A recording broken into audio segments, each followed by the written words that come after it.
Hi, Mr. Ntuk. Thank you so much for joining us today. We at Black Scholars are looking forward to honoring you at our gala as our Alumni Achievement Awardee of the Year.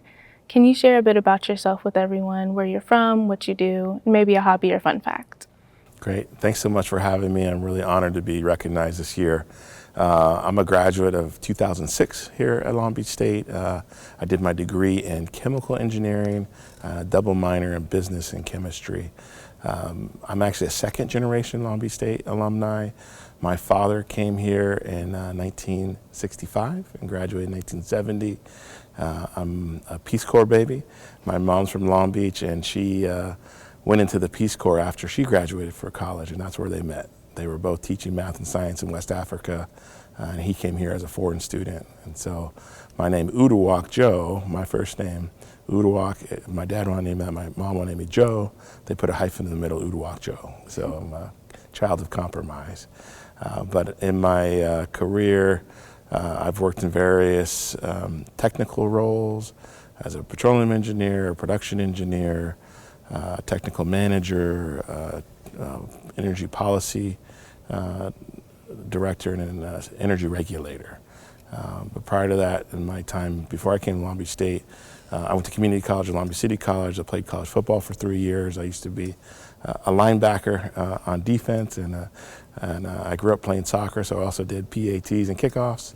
And so I've always thought of myself as a well-rounded student and individual. That's wonderful. So I'd love to know, have you faced any challenges as the first African-American male to serve on the Board of Trustees for Long Beach City College? Yes, there's definitely challenges at Long Beach City College. Great institution. Also, my grandparents, my parents, myself went there. My two daughters have gone there. But it was the first time in 20 years when I was elected they had no African American representation on the board. And so there was really a lack of focus on black students, inclusion, anti-blackness on campus. And I can recall one of the first actions I took when I got elected was to meet with the black faculty and staff, to hear directly from them what was the culture, what was the issues. And I came to find out afterwards several of them were retaliated against for meeting with me because we were not allowed to talk to each other, which was really a silly, unwritten rule at the time that no longer is the case. But just trying to understand, like, what is your experience? What is the issues? How can I be an asset and a leader to help change the dynamic was a challenge. Part of my work and policy platform has been about addressing the achievement gap for black students, because if we do well, the whole institution does well. That raises the entire average, that increases the graduation rates for the entire school. And what we learn and do as interventions for black student achievement helps with our Latino students and our API and our Cambodian students. And so I was really proud to lead the effort. We put in requirements from the superintendent president's job performance, goals for the board, training and task force. We ended up getting $30 million from McKinsey Scott for our racial equity work, which we were able to invest in student scholarships, academic and wraparound programs, and do an endowment in perpetuity. So we put $5 million in scholarships, $5 million in programming, and $20 million we invest. So every 3 years, it replenishes the money that we have for students and student programming. And that's really led to closing the achievement gap, increasing the graduation rate. We have more black students in Long Beach City College than we do at Long Beach State now. And you talk about, black folks who want to participate in higher education, it's starting with us, and we're helping them go as many places as possible to get their academic and career goals achieved. That's big. That's very big. Let's talk about that a little more. What do you think the biggest factor is when it comes to increasing the educational success for people of color?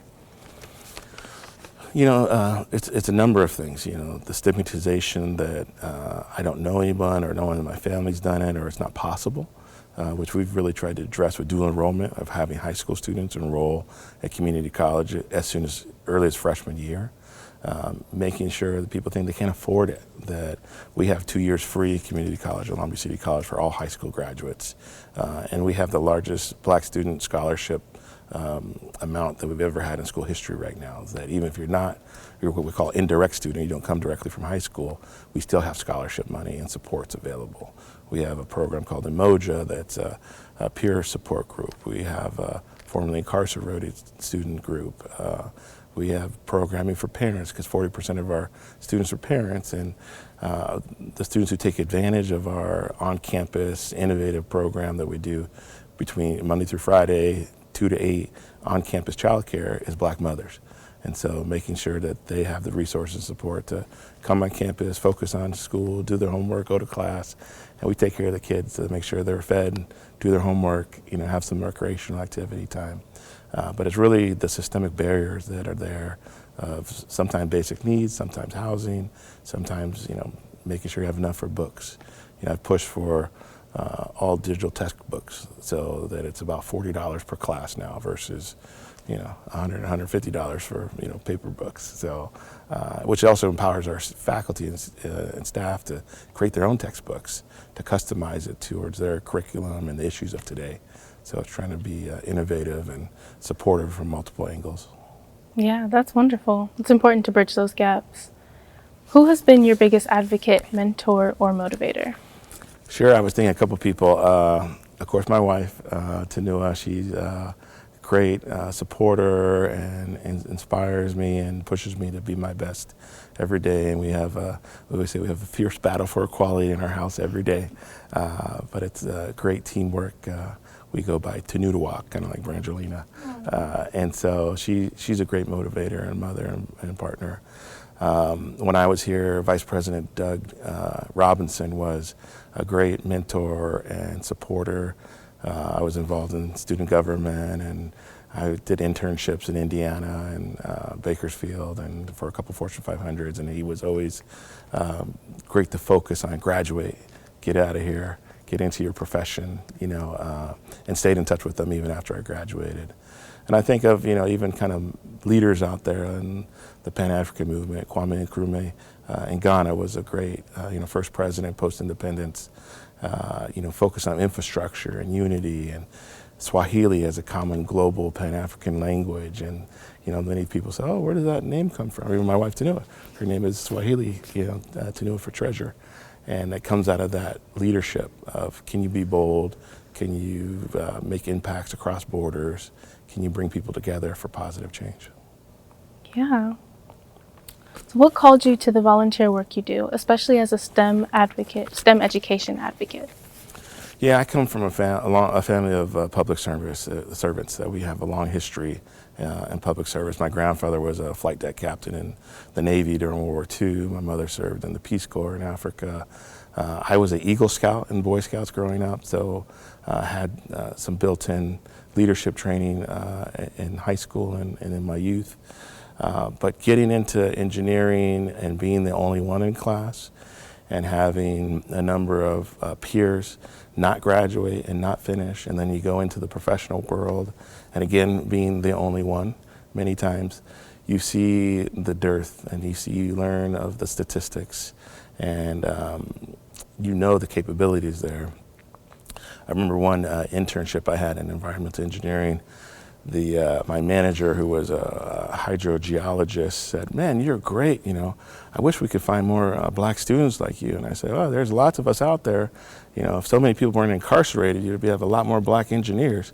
And he was really, kind of shocked by my statement. But it's like, we all have potential and the capability, just not necessarily all have the opportunity. And so I've, mentored, and I was recruiter for Chevron for about 6 years, hiring interns and graduate students into summer internships and full-time roles, and making sure I was at the NSBE conferences, National Society of Black Engineers, helping those folks get their resumes together and hiring folks. And actually it was the 2007 NSBE Alumni of the Year back then when I was a recruiter. Oh man, almost 20 years ago. But it's been part of what I've done in my career. I was on the, at the graduate school at USC, and was on the advisory board there for the Center for Engineering Diversity for a decade.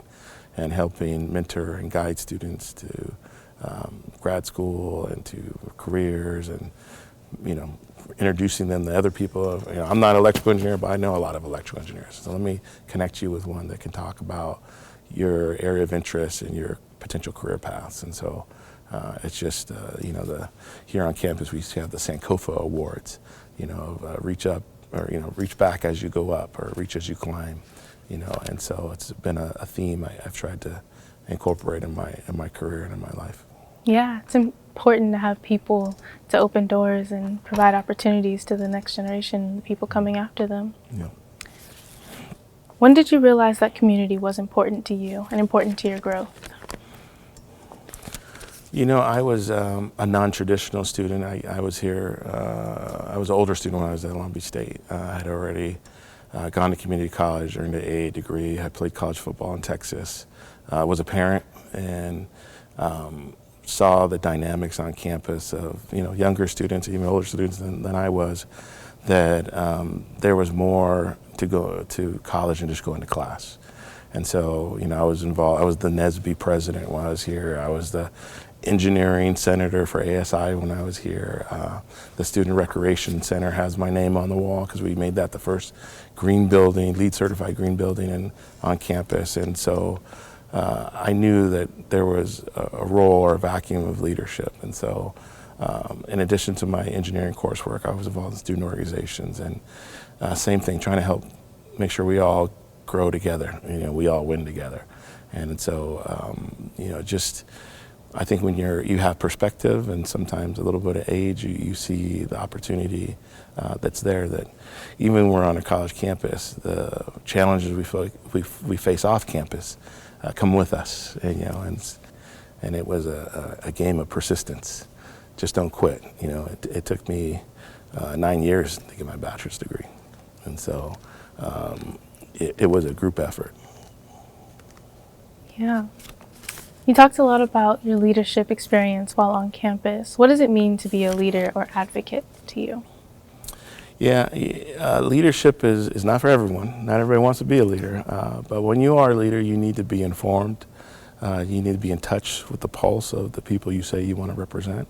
You need to have their sign off that you actually represent them. A lot of people will go around and say, oh, I represent this and that, and you've never been to that neighborhood or talked to those people. And so, one of the things about being elected by your peers to be an officer or a student senator, you have that blessing of approval that you are a representative, and being informed and advocating and then being effective. If you're there and you say a lot of things and nothing changes, that's not good leadership. It's, to me, it's being practical. So how much can we get done in the time that we're in the role? Because everything's temporary. And so just being as effective as possible to actually change the dynamics of the group you represent, instead of giving a lot of great speeches but no change. Yeah, I agree with a lot of what you just said. As an expert in many fields, what motivates you to continue growing your knowledge base? Yeah, I've been very fortunate to earn 2 engineering degrees, have an athletic career, be a parent, homeowner. Part of it is Moore's Law. Back in Intel in the 1970s, Gordon Moore came up with the hypothesis that every 18 months computer chips get twice as fast at half the cost. And if you look at the planned obsolescence or the upgraded software or the new TVs that come out, it's all part of Moore's laws and interconnectivity of computer technology. If you're not changing, adapting, investing in your skills, you're going to be left behind. And so both in the technical world and the non-technical world, we're now in the era of artificial intelligence. If you don't embrace and utilize the tools to help you do what you do better, you're at a disadvantage. And so every year I invest in myself in some professional development. You have to invest in yourself. You got to continue to adapt. You have to adapt and overcome, because otherwise you're going to be left behind. So true. Can you name a few of your lifetime goals or achievements? Yeah, I've been very fortunate to be a trailblazer in many areas. I've testified to Congress as an expert witness on energy. I've led a statewide organization doing regulatory work across California.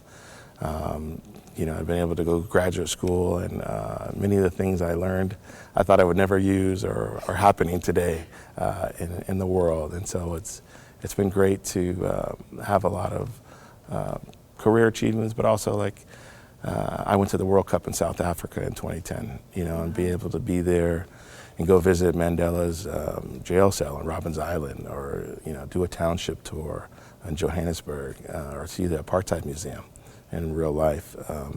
Wouldn't have been possible without my career, my education, and just being able to want to participate in the world. And so I'm still trying to get to all 7 continents. I've only been to 5. I'd love to go to outer space one day, but I'm waiting for the cost to come down. But it's, I just want to be a positive force for change and make my community better and be an example for my kids, and work in collaboration to make my community a better place. Yes. How would you define Black excellence? Yeah, it's always you can't just be good, you got to be the best, and it's so true in so many spaces that you see great artists and writers and lawyers and medical doctors, and it's whatever area you're in your professional career and phase of it, you got to be great, whether you're an intern or you're a new leader in an organization. I see so many people who just do amazing things and may not get the credit for it, but it's knowing that you did a good job in the time you had when you're in different roles is what being excellent's about. But also leaving a legacy that the next person who comes, it's a little less difficult for them, as they come into the role. So there's just so many different examples of excellent achievements and productivity that's come from the Black community. Yeah. Our gala theme this year is Legacy and Leadership. What does this theme mean to you? Yeah, it's a great theme. Legacy and leadership is really thinking with the end in mind. I took a leadership class here about thinking about what's a eulogy at your funeral that you want to have, or your obituary. What are the achievements, and is anybody going to show up at your funeral? Did you do enough, to leave a legacy? And it really takes leadership to make that happen, because you have to step out, you have to do things, you have to take the path less traveled to be a leader, and you can't do it by yourself. A leader with no followers is not a leader, and so if you can't mobilize groups of people, whether small or large, in whatever your endeavor, you're not a leader. And so it's a unique skill and equality and needed. But everybody can lead. Everybody can be a lead, even if you're not in charge. And so, and everyone's going to have a legacy, whether they know it or not. And so, thinking about who you're impacting, who you're helping, who's your customer, who's your investor, who's your neighbor. Leadership shows up in many ways. And so, I hope that my story and experience can be an inspiration or example to other future leaders that we have here on campus. Can you tell us a piece of advice that you'd like to share with current students? Yeah, when I was a student, I used to drive up and down Anaheim Road to campus, and there was a laundromat that had inspirational quotes. And the one I always remember, it was, "The wise man hustles while he waits." While you haven't graduated yet, your day will come. You're waiting to graduate, you're going through your classes, your upper division, lower division, diversity courses. Get as much done as you can while you're here on campus. I was very fortunate to, be involved in student government, but do internships around the country, travel, visit Washington, D.C., do study abroad in China. It's while you're here on campus, get the most out of it. Do the most you can. Yes. So our final question, how excited are you for the Black Alumni Scholarship Gala? I am super excited. Oodles and boodles. This has been a nice honor and surprise to be recognized. Many times we do work and you never hear from anybody, or you don't know if anyone's watching. So it's it's really an honor to be recognized, and hopefully my story can inspire other students and be an example of what's possible at Long Beach State, that you can start here and go anywhere. Well, thank you so much for coming and interviewing, sharing a bit about yourself, and telling us your story and giving the advice. I've loved interviewing you today, and grateful, and can't wait to see you at the gala. Awesome. Thank you, and go Beach. Go Beach.